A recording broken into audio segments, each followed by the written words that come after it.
Hi everyone, I am Punya Aggarwal, ACCA affiliate, co-founder of Being ACCA. Now in this video, I will try and answer very important question and probably try and guide you towards a very important topic as to why ACCA or somebody who does ACCA, who's a qualified ACCA, is not getting jobs. Now a lot of times I receive this question from a lot of students that I am finding jobs from last 4-5 months, I'm still not able to get a job, and somebody says I'm applying from last 1 year, I'm not getting a job, or somebody who gets a job is not really satisfied with the pay or compensation that they are offering, for example. So now I would want to first start this video by saying that, guys, no professional qualification, be it ACCA, be it CA, be it CFA, be it CP, whatever qualification that you people know of, they do not guarantee you a job, a well-paying job. No qualification guarantees you. I receive so many questions specifically for ACCA that they feel that ACCA में jobs नहीं है, ACCA के लिए job नहीं है. ऐसा नहीं है. For every, no qualification can get you a job. It's you who can have that qualification and have other attributes also and then get a job. आपका ऐसा नहीं है कि अगर मेरे पास कोई soft skill नहीं है, I don't have any communication skills, I've not done BCom, I've not done basic graduation, nothing I have, लेकिन मैंने ACCA complete कर लिया, so I might get a job. Absolutely no. You have to be a complete package. क्यों? ताकि एक job जो अगर again if I am the interviewer or I am somebody who's recruiting somebody, I do not want that person to only have a theoretical knowledge, right? I care that of course the person should be a qualified chartered accountant, but I also need other things, other aspects, especially in this AI driven world, right, wherein it is all about AI. It's not just what you can ratify, what you can learn, what you have theoretically knowledge of, right? It is also important to have practical knowledge. So that is the reason, this is the first thing that I want to mention before I start with the video, because a lot of students have this misconception that, okay, I'll do ACCA, I'll get a 20 lakh job. No, of course you can get it, but if you have the other things also, which I'll today talk about, right? The first thing that I have 10 points kept in my mind, so I will try and explain to you. Hope it is helpful for you. This video is helpful for you. The first point that I have in mind is when you lack practical experience. You have done ACCA, you know what is audit, for example, you know what is taxation, you know the basic IFRSs.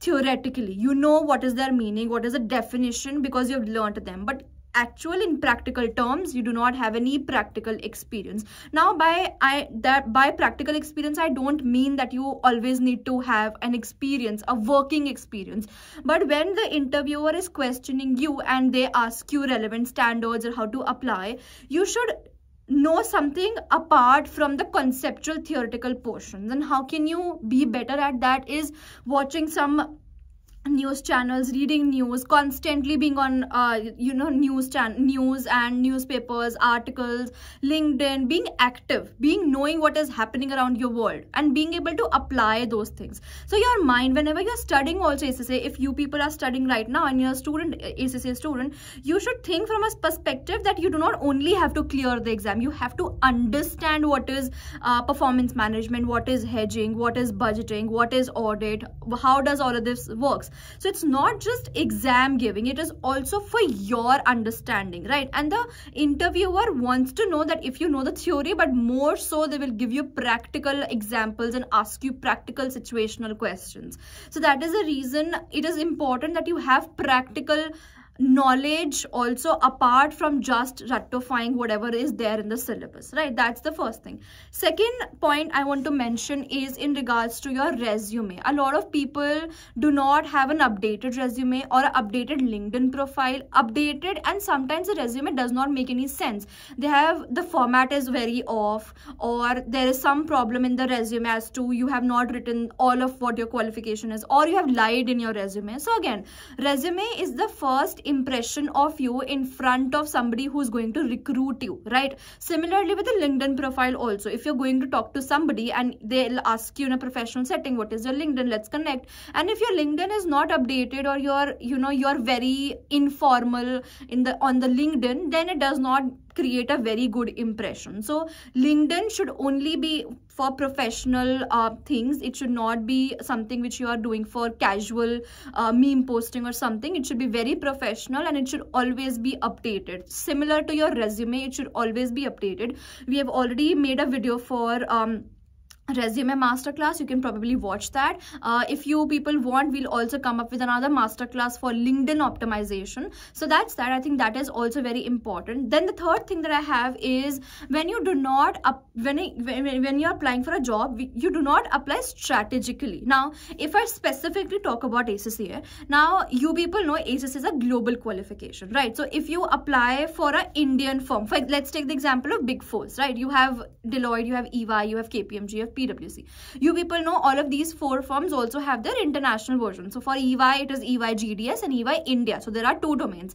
Similarly for KPMG, also KPMG India and KGS, which is the global version. Similarly for Deloitte also, Deloitte India, Deloitte USI. So for all of these, you have a global version. So as ACCA, we do not have any work in EY India, KPMG India, Deloitte India, because they are serving Indian clientele.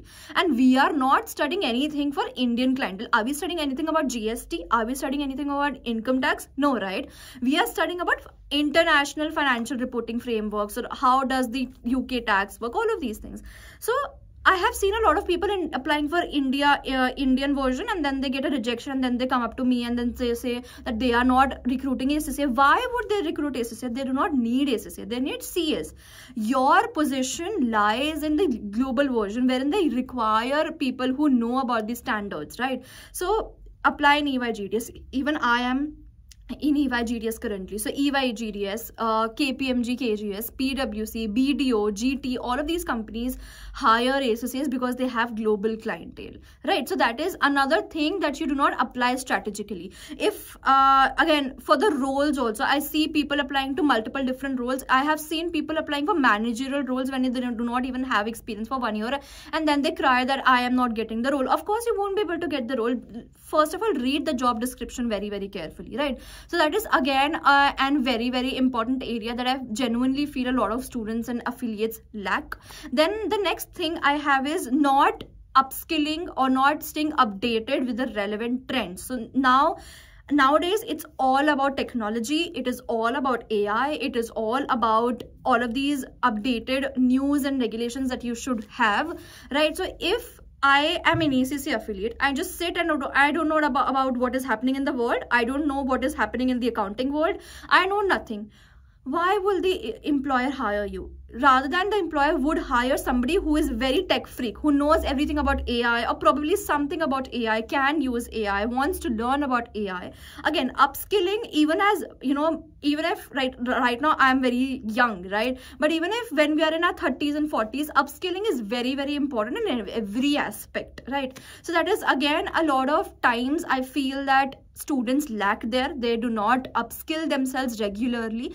And similar to this point is my 4th point, which is about soft skills. So hard skills, of course, you should know about Tally, Busy, Power BI, Excel, all of these. Of course, you should know. These are all the hard skills that you should have. And mostly students always run about these hard skills. They ask me, ma'am, what course to do, what is beneficial for the companies, etc. But apart from hard skills, you should also have soft skills. Soft skills like communication. Now, a lot of people do write these in resume, but do not actually have them, right? So these are in today's world. If I'm not able to communicate with my employer or with the interviewer, I'll not be able to fit in, right? I have to have teamwork skills. I have to have communication, personality building skills. All of these soft skills I need to have, right? So again, work upon this. There are a lot of tons of YouTube videos. There's tons of courses. I think personality development courses are also there. So if you feel at any point in time that probably you need them, take the help, because that is going to help you when you are going to go to a corporate world. You're going to go out and apply somewhere, or when you're communicating with the the interviewer also, because communication plays a very important role. If I know something, but if I'm not able to communicate to the relevant user, it does not make any sense, right? So that is again which I feel that it is really very important for you to have soft skills as well, along with you upskilling yourself. So that's that. Now, fifth point I want to mention is in regards to interview preparation. Now, a lot of people sometimes go without any preparation to the interview, right? Now, again, I'm not saying that you need to be 100% adequate and correct when you're replying to your interview, when you are there in the interview, and but you as a person who wants to get recruited to that company should have proper experience either in mock interviews or otherwise, right? You should prepare yourself to the best in terms. Now, what all areas to cover for the interview, I have already made certain videos. There's also a podcast that I made for my experience, so you can probably check that out as well. But just to give you a brief, you should know about the role, you should know about the company, you should know about yourself. Like, they generally start with asking about yourself, your resume, what you have written in your resume, the role that you're applying for, some of the technical areas, your experience, whatever you have written in your resume, some behavioral questions. So these are some of the common areas that every interviewer asks, and I'm saying this with experience because I have interviewed in almost actually all of the big fours plus other companies as well. So I know what all questions do they usually ask, and these are some of the basic questions that everybody can asks you. So you should prepare yourself to the best possible manner, that if they ask me this, I am prepared. And even if you're not prepared, you should be prepared to answer that also, supposing you do not know any particular question. So if you're not prepared, you might get tensed, or you might get anxious, and you might be thinking, you lose confidence. But if you're prepared for that situation also, then you can simply state that I'm sorry, but I don't know the answer for this question. As simple as that, right? So that is another area that you need to focus upon. The next thing, the next point that I have for you is, then a lot of people do not network. Nowadays, networking is very, very important, right? Networking on LinkedIn, on WhatsApp, with your relevant friends, acquaintances, people who are there in the industry. You should continuously talk with them. Even though I know it becomes a little difficult and challenging to reach out to people, but reach out on WhatsApp groups, ask them how they are doing, what is their job, where are they working, what is their experience. Just casually ask them. If they're okay in answering you, well and good, you get an experience. If they are not, then that's also fine. Go to some networking events. Even ACCA has some networking events even now and then, so you can also go in that, communicate, talk to people around you, and that will actually help you to get friends also. You'll tend to get a lot of information, knowledge as to what is happening in the industry also, right? So that is equally very, very important aspect, which I believe that should be there. Then the next point that I want to point out is, a lot of people are looking for a perfect job. So what I mean by a perfect job is, a lot of people, now if I'm a fresher, I will be getting jobs for a fresher and a salary and a compensation of a fresher, of course, right? But a lot of people, they think that supposing it's an SME and then there's a big four, right? So they have applied to both, and SME reached out to them and they said that we are happy to partner with you, and please come and join our company, etc. But they don't want to be a part of an SME. They want to be part of big four. Why? Does not make any sense. It's actually good. I'm not saying it's bad if you just straightforward go to a big four. I did myself. That's not a bad idea either.